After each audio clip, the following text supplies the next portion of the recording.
Shalom, Akim. I want to give all praise and glory to Yahweh, Ba'asham, Yahushai. Double honors to our elders and apostles who rule Great Millstone well. And shalom to all you Akim, pushing this truth with sincerity throughout the whole earth. May you all endure into the end. Shalom. I'm going to get it with this Exodus 3, verse 1. Now Moses kept the flock of Jethro, his father-in-law, the priest of Midian. And he led the flock to the backside of the desert and came to the mountain of power, even to Horeb.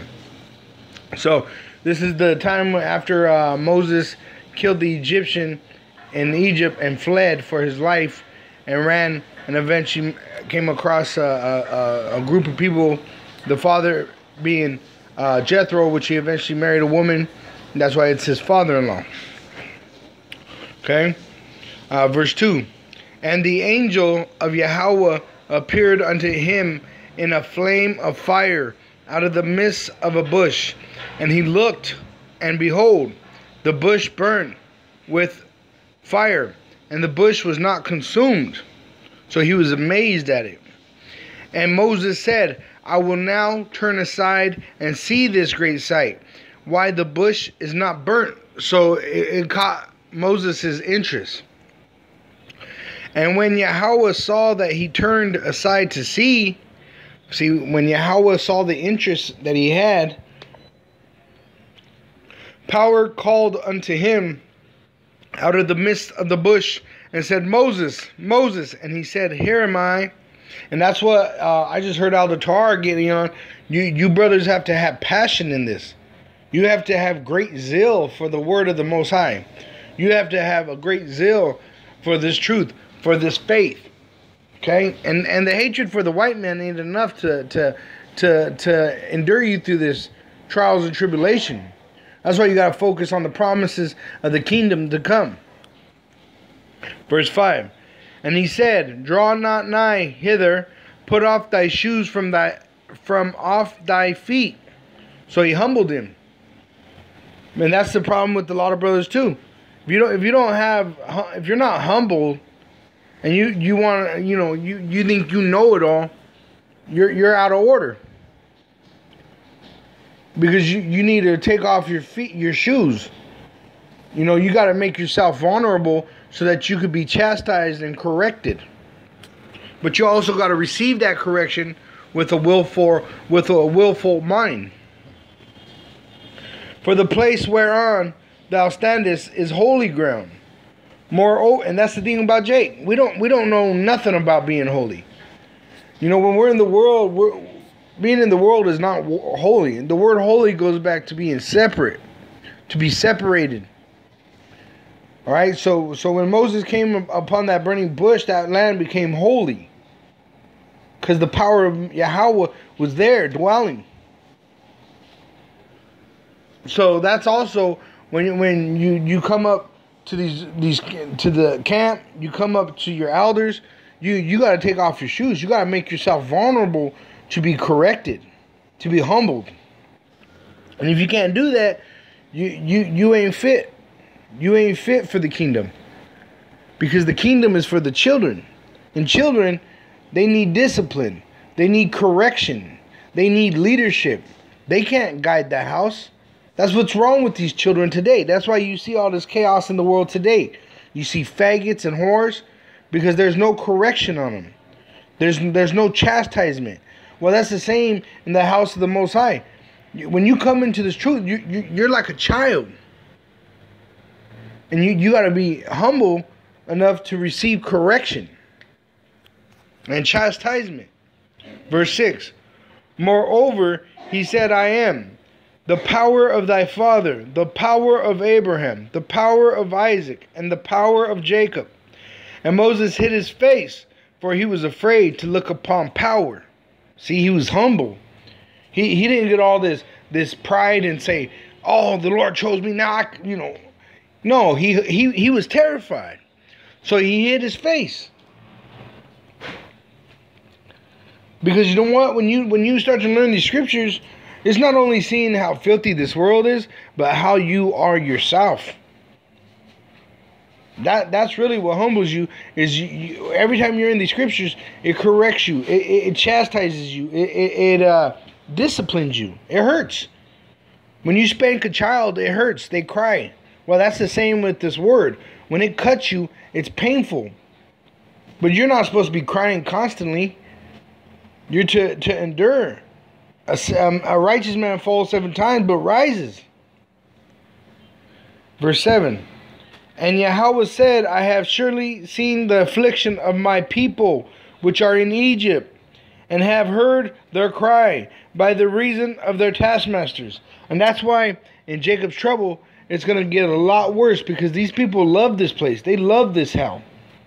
You tell most people that this world is going to be destroyed, they don't want this place to be destroyed.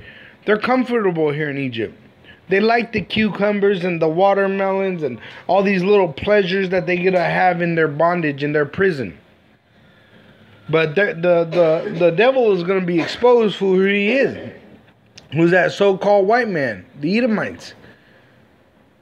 Including all these other heathens. But when the suffering comes down so strong, then you're going to be crying. There's going to be wailing in these streets. Worldwide, but starting with America. Because America is that whore that rides the beast. But eventually throughout the whole world, this place is going to be in mourning. You see it on the news today. All this chaos. You see hurricanes, you see earthquakes, you see death. But when you're in this truth, you rejoice. Because our redemption draws nigh, who is Yahweh Shai, the son of Yahweh. For I know their sorrows, and I am come down to deliver them out of the hand of the Egyptians. And that's another thing. When you're in this truth, it ain't supposed to be all mirth. You're not just like when you see these IUIC, they're all enjoying themselves. They're all excited. They're having Israelite parties and shit. This is hell. If you feel like this place is so wonderful, why would you pray for it to be destroyed? That's why we are in suffering.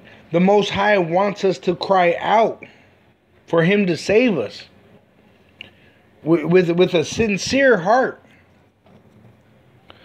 and to bring them up out of that land unto a good land, and a large, unto a land flowing with milk and honey, unto the place of the Canaanites, and the Hittites, and the Amorites, and the Perizzites, and the Hevitites, and the Jebusites.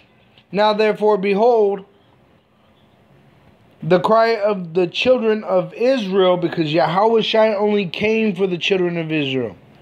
The Christian church is a liar, because they say that so-called Jesus died for everybody that believes on His name, which is not true, because Jesus ain't even His name. The J didn't even exist but 300 to 400 years ago. It could not be His name.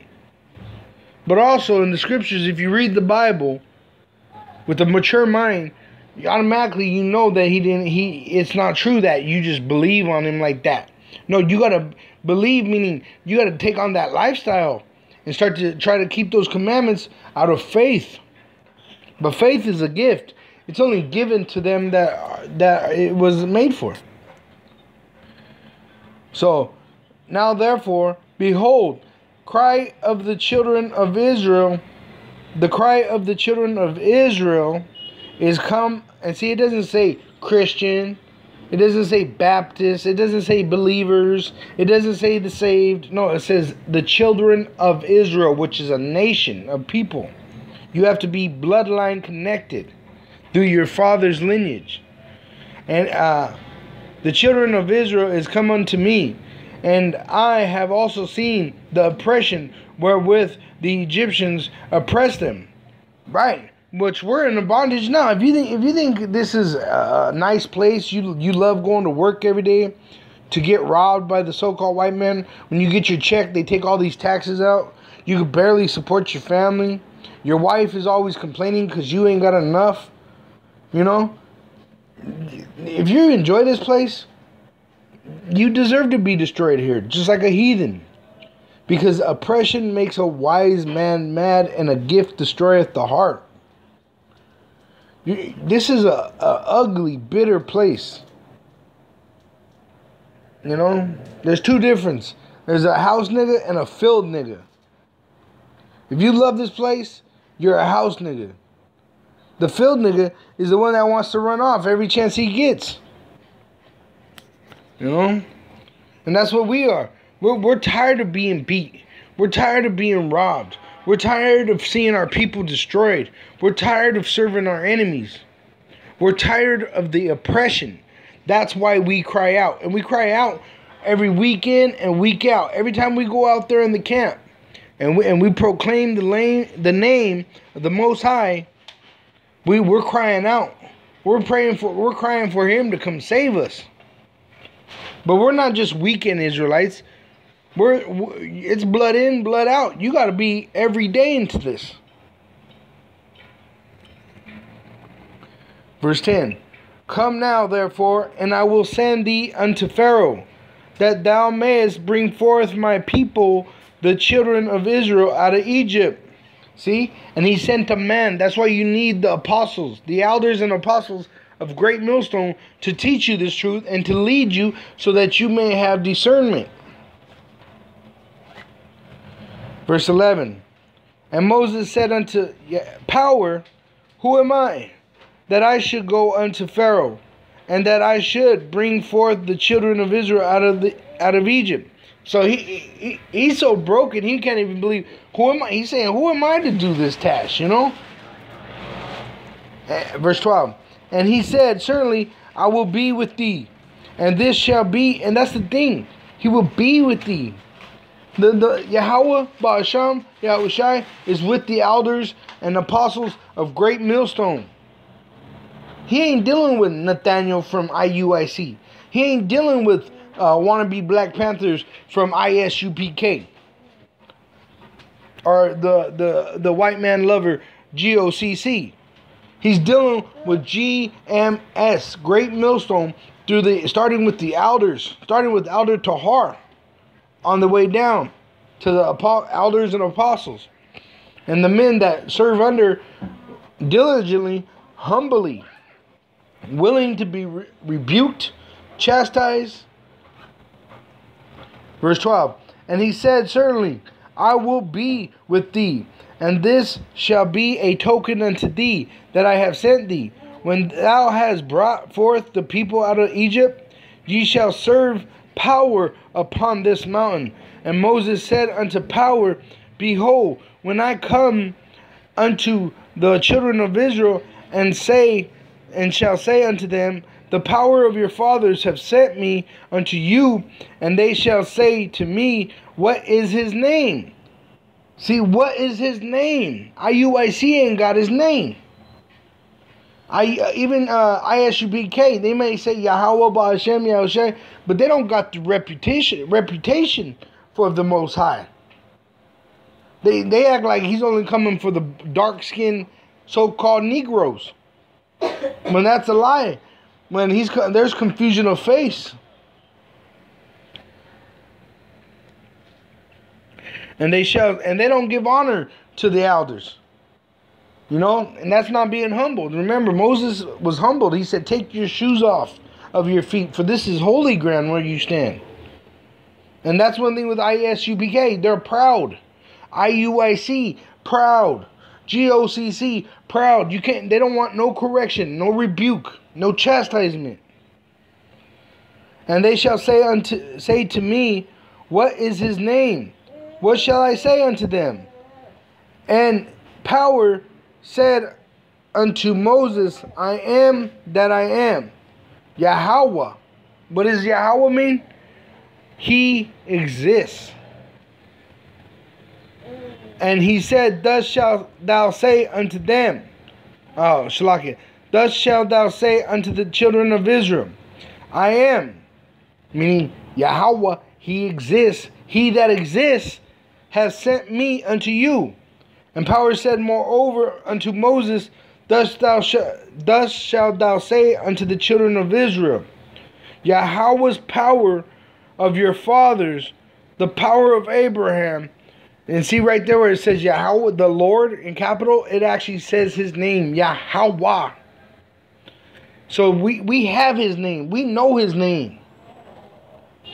It says, Yahweh's power of your fathers, the power of Abraham and the power of Isaac and the power of Jacob has sent me unto you.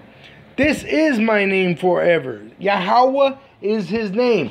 Yahweh Shai is his son's name, and it's going to be forever. And this word that we use is his name also, because it's also describing the characteristics of our power and our deliverer. And this is my memorial unto all generations. Unto all generations. He does not change. That's why Christianity is bullshit. They said you could call Jesus, it don't matter. You know, or the laws are done away with. They say all kinds of bullshit. When it says, and this is my memorial unto all generations. But unto generations of what nation? Israel. Because salvation is only for the elect of Israel. And there's a 1/3 that will be delivered with the elect. So I want to say shalom, keep pushing, endure, be humble, and be passionate about this scriptures. Have zeal. When you go to camp, have a great passion to go to camp. Don't be a little chump, all moping and sad. That's the only chance you get to curse out these motherfucking Edomites and heathens. You should be rejoicing that you get a chance to go out there and charge these people with the crimes that they have committed for generations on our people. And if you don't have that great zeal, get the fuck on. This ain't for you. But of those that are of the elect, that have great zeal to serve Yahweh, Baal Hashem, Yahweh Shai, may you brothers endure and push this truth with sincerity. Shalom.